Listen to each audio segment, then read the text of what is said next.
Thank you so much, Claire. Our municipal setup is somewhat similar as Sir has told us that we have in Gaya we have 53 wards.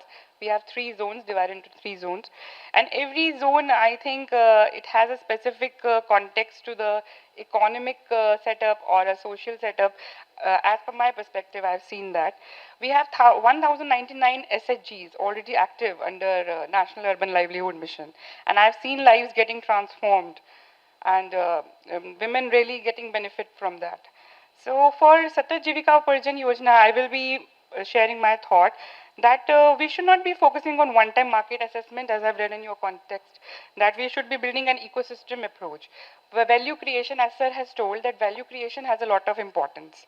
So I just want that it should be focusing on forward and backward linkages, which are really missing and which these women really require. So that will help in the value creation and value addition. As I was development commissioner in Khagaria district as well, I have seen that it had a lot of scope in food processing. It had a lot of scope in fisheries, and women SHGs were really keen to work on that.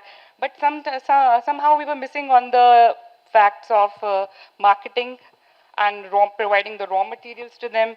So if these points are very well taken and we help them approaching each household, doing their assessment, what are their need.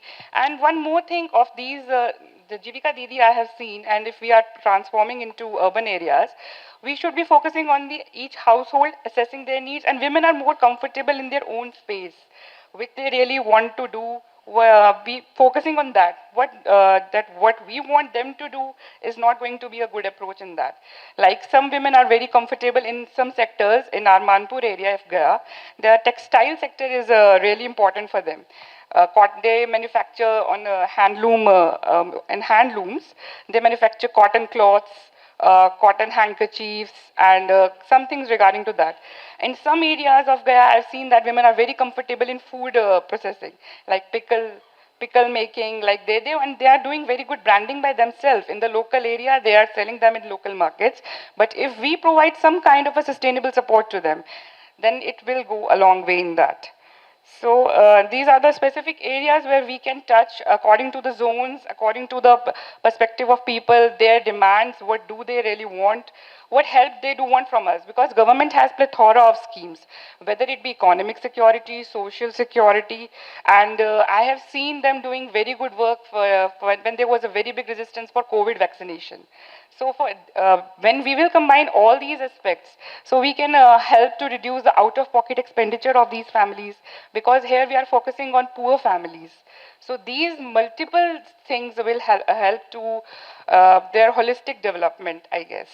And for just the same thing as Sir has said, because urban areas have their specific challenges, like expensive food and shelter cost, expensive renting costs, and slum areas are very much prominent over there.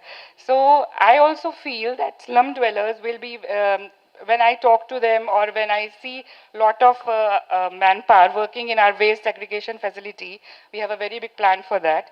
And they are very comfortable in waste segregation, recycling facility we have. They are creating waste to wealth. So we engaging them into those sectors for urban areas because we have a lot of scope in that. So government can touch to that. We can create schemes or your basic programs catering to their needs. So that will be my thing for that. And one major thing which Gaya is also facing, and for a long time, we have a very big magnitude of street vendors.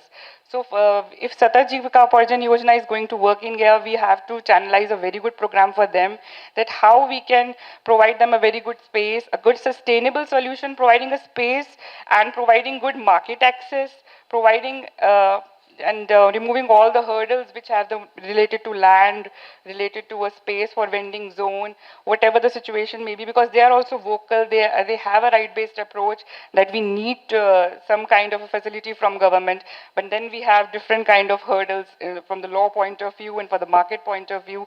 So providing and catering these things which really the practical demand of people. So that can also go in a long way.